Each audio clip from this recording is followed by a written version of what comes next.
ایک بزرگ تھے، وہ دریا کنارے وضو کر رہے تھے۔ ایک بچھو تھا جو ایک لکڑی پر تیرتا ہوا، کبھی پانی کے ہچکولوں سے وہ ڈوبتا بھی اور کبھی لکڑی کو تھام لیتا، یوں پانی کے بہاؤ پہ جا رہا تھا۔ تو ان بزرگوں نے دیکھا تو ہاتھ ڈال کر کے اس کو نکالنا چاہا، تو اس نے اپنی فطرت کے مطابق ان کے ہاتھ پہ ڈنگ مار دیا۔ درد کی شدت سے ہاتھ جھٹکا تو وہ گر گیا، تو پھر ڈوبنے لگا تو پھر پکڑا اور پھر اس نے ڈنگ لگا دیا۔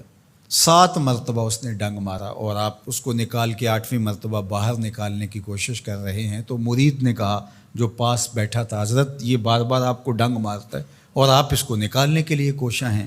فرمایا وہ اپنی بری فطرت سے باز نہیں آتا، میں اپنی اچھی عادت سے باز کیسے آ جاؤں؟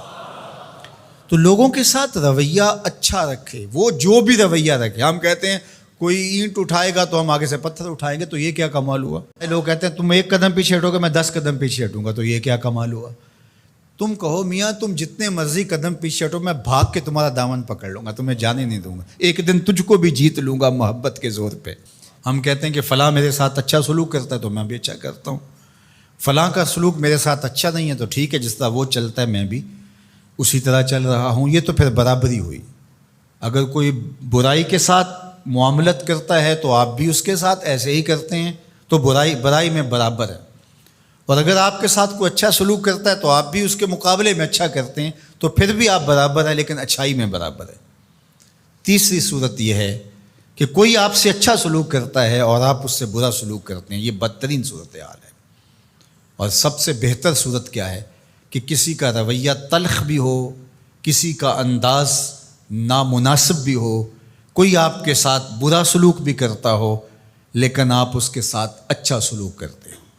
خون کا رشتہ ہے، دودھ کا رشتہ ہے، وطن کا رشتہ ہے، ہمسائیگی کا رشتہ ہے، آپ کے ساتھ اس کی تعلق داری ہے، آپ کے آباء و اجداد کی آپس کے اندر سانجھ تھی اور آپ اس کو نبھا رہے ہیں، تو یہ ہے بہترین رویہ کہ کسی کا کوئی بھی رویہ ہو آپ اس کے ساتھ اچھا رویہ اختیار کرتے ہیں۔ حضرت عقبہ بن عامر رضی اللہ تعالی عنہ کو حضور نے ارشاد فرمایا تھا، سل من قطعک واعط من حرمک واعف عن من ظلمک۔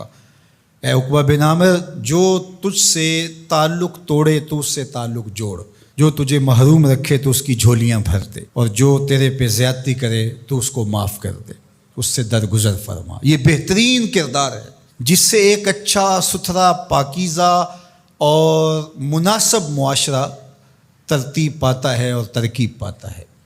تو میرے اور آپ کے آقا و مولا نے ہمیں یہ تلقین کی، بلکہ فرمایا جو یہ چاہتا ہے کہ اس کی عمر میں برکت ہو اور رزق میں اضافہ ہو، وہ رشتہ داروں کے ساتھ سلوک اچھا کرے۔ یہ راز ہے عمر میں برکت کا اور رزق میں اضافے کا۔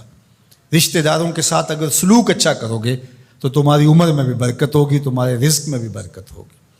تو ہمیں یہ تلقین کی گئی۔ رشتہ دار تو دودھ یا خون کی سانجھ سے رشتہ دار بنتے ہیں، کوئی عام انسان بھی ہو، ہمیں تو ان کے ساتھ بھی اچھا رویہ اختیار کرنے کی تلقین کی گئی۔ حتیٰ کہ آپ کے دین پر نہ بھی ہو تو آپ کی ہمسائیگی میں بستا ہے، مستامن ہے، ذمی ہے، تو اس کے ساتھ آپ کا سلوک اچھا ہوگا۔ آپ کا دین آپ کو یہ سکھاتا ہے۔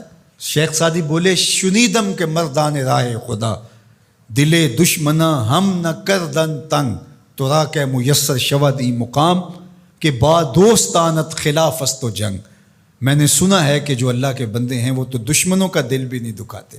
تجھے تصوف کے مراتب رفیع کیسے نصیب ہو سکتے ہیں؟ تو اپنوں سے جنگ چھیڑ کے بیٹھا ہے، تو اپنوں کے گریبان پھاڑ رہا ہے، اپنوں کی پگڑیاں نوچ رہا ہے، اور تو اپنی رشتہ داریوں کو توڑ رہا ہے، تو اپنے ہم منصبوں کے ساتھ الجھاؤ میں مبتلا ہے، اپنے ہم مسلکوں ہم مشربوں کے ساتھ تیرا الجھاؤ چل رہا ہے، تیری لڑائی چل رہی ہے۔ تجھے کیسے مرتبہ اور باطن کا نور اور اندر کا اجالا نصیب ہوگا؟ جو اللہ کے بندے ہیں وہ تو دشمنوں کا بھی دل نہیں دکھاتے۔ انسان تو انسان رہے، وہ تو جانوروں کے ساتھ بھی رویہ اچھا رکھتے ہیں کہ یہ اللہ کی مخلوق ہے۔ مخلوق ہونے کے ناطے سے الخلق و عیال اللہ، تمام مخلوق اللہ کا کنبہ ہے، اور اس کے ساتھ اس نے سلوک، ان کا کچھ بھی رویہ ہو۔ حضور کے غلام اور اسلامی معاشرہ، اس میں یہ کس طرح چیزیں پنپ سکتی ہیں کہ ہم نفرتوں کو فروغ دیں اور کہیں کہ نہیں ہم ایسے کر دیں گے، اس نے میری طرف یوں دیکھا ہی کیوں ہے، لہٰذا میں تو اب اس سے ساری زندگی ہم کلام ہی نہیں ہوں گا۔ تو رویوں کی خوبصورتی اور صلہ رحمی